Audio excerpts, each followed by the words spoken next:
بسم اللہ الرحمن الرحیم۔ گروپ کے عزیز دوستو، السلام علیکم۔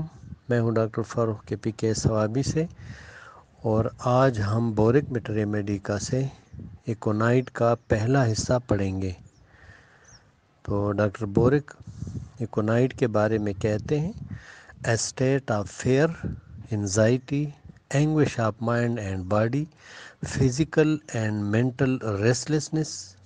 Fright is the most characteristic manifestation.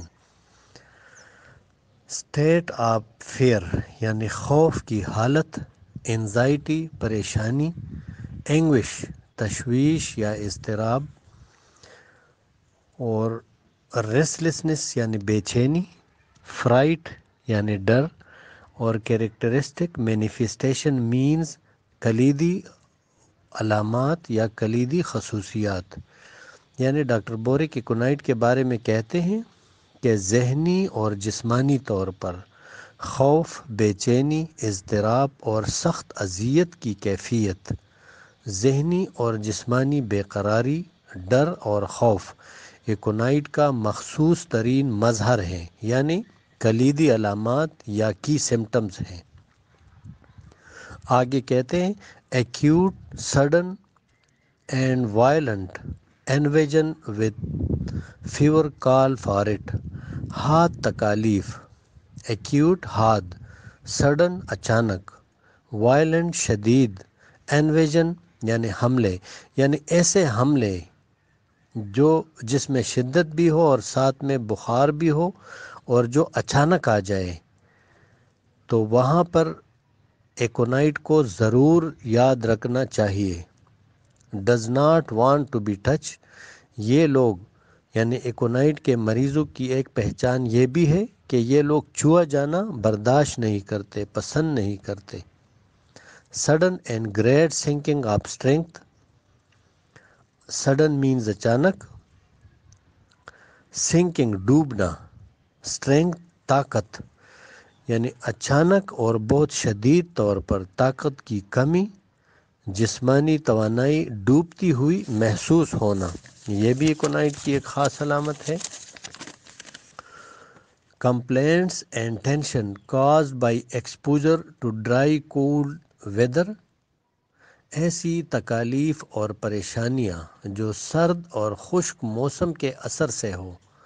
Tension پریشانیاں، caused by exposure to dry cold weather یعنی خشک اور سرد موسم سے ایکسپوز ہونے سے جو بھی تکالیف ہوتی ہے تو وہاں پر ایکونائٹ بہترین کام کرتی ہے. آگے کہتے ہیں: ڈراٹ آف کولڈ ایئر یا سرد ہوا کے جھونکے لگنے سے بھی جو تکالیف ہوتی ہے تو وہاں پر بھی ایکونائٹ کام کرتی ہے. چیکڈ پرسپریشن یا ایسی حالت، مثلاً کسی نے کوئی محنت وغیرہ کی کام سے آ کے اور پسینے میں شرابور ہو کے تو یا تو ٹھنڈی ہوا سے ایکسپوز ہو گیا یا پنکھے کی ہوا کے سامنے بیٹھ گیا، یعنی اس کا پسینہ دب جاتا ہے، تو وہاں پر بھی ایکونائٹ بہترین کام کرتی ہے.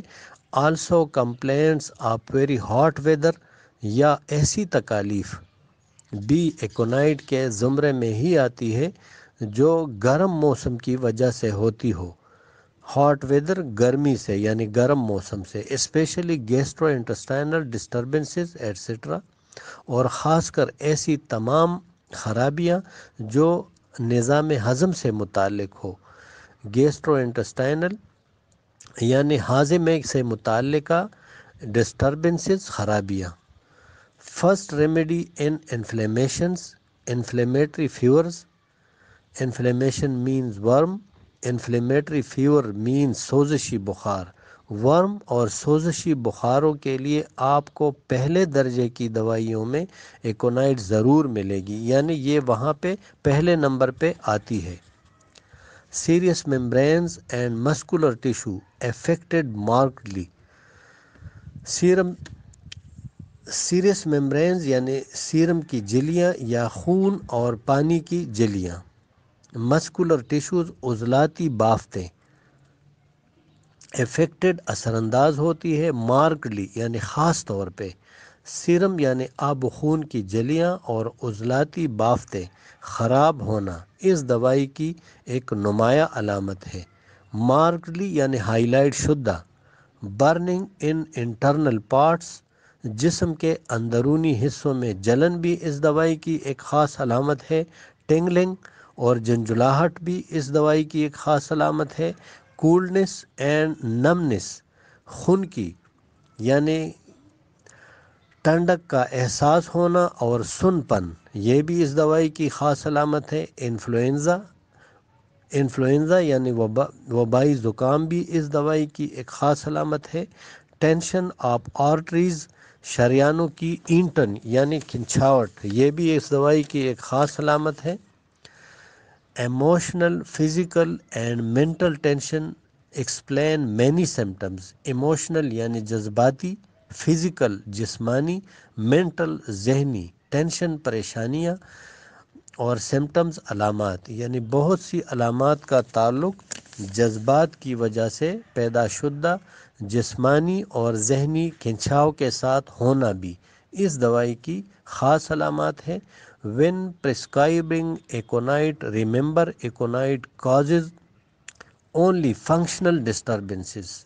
یہاں پر وہ زور دے کے اس بات کو کہہ رہے ہیں کہ ایکونائٹ کو کسی مریض کے لیے منتخب کرتے وقت یا تجویز کرتے وقت یہ بات یاد رکھنا انتہائی ضروری ہے کہ آپ کو اس دوائی کے خرابیوں میں صرف اعضاء کے افعال میں خرابیاں نظر آئے گی، یعنی یہ فنکشنل ڈسٹربنسز وہاں پہ جو اعضاء ہے تو اس میں صرف خرابیاں پیدا کر سکتی ہے۔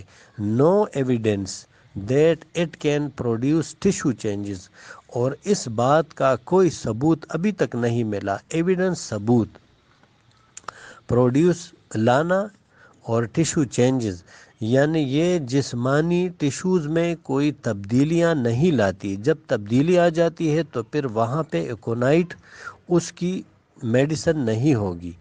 اٹس ایکشن از بریف، یہ اس کا جو اثر ہوتا ہے، ایکشن یعنی اثر، بریف مختصر، یعنی اس کا اثر مختصر وقت کے لیے ہوتا ہے۔ اینڈ شوز نو پیریاڈیسٹی، اور اس کی تکالیف بار بار آنے والی نہیں ہوتی۔ جس طرح سے بعض ادویات کی تکالیف ایک خاص وقفے سے آتی ہے تو اسی طرح سے اس دوائی کی علامات بار بار نہیں آتی۔ It's sphere is in the beginning of an acute disease, sphere یعنی دائرہ اثر، بگننگ شروع میں، ایکیوٹ ڈیزیز حاد امراض، یعنی اس دوائی کا سپیئر یعنی دائرہ کار یا دائرہ اثر حاد امراض کے ابتدائی درجے میں ہوتا ہے۔ And not to be continued after pathological changes comes, اور جب پیتھولوجی میں تبدیلی آ جائے تو اس دوائی کو جاری نہیں رکھنا چاہیے، یعنی جب فرسٹ سٹیج گزر جاتا ہے، انفلیمیشن اور بخار کا وقت گزر جاتا ہے اور کوئی تکلیف بار بار آتی ہے یا کسی عضو میں کوئی خرابی اس طرح سے آ جاتی ہے کہ وہاں پہ باقاعدہ تبدیلی آ جاتی ہے تو پھر اس تبدیلی کے بعد ایکونائٹ کو استعمال نہیں کر سکتے۔ In hyperaemia congestion not after exudation sets in influenza, یعنی یہ دوائی اجتماعی خون میں اس وقت تک مفید ہوتی ہے کہ جب تک وہاں پر پی بننے کا عمل شروع نہ ہوا ہو۔ ہائپریمیا یعنی اجتماع، کنجیشن یعنی اجتماعی خون، ایکزوڈیشن سیٹس ان یعنی جب پی بننے کا عمل شروع نہ ہوا ہو۔ یہ دوائی اس وقت تک کارآمد ہے کہ جب پی بننے کا عمل شروع نہ ہو گیا ہو۔ بہت شکریہ، السلام علیکم۔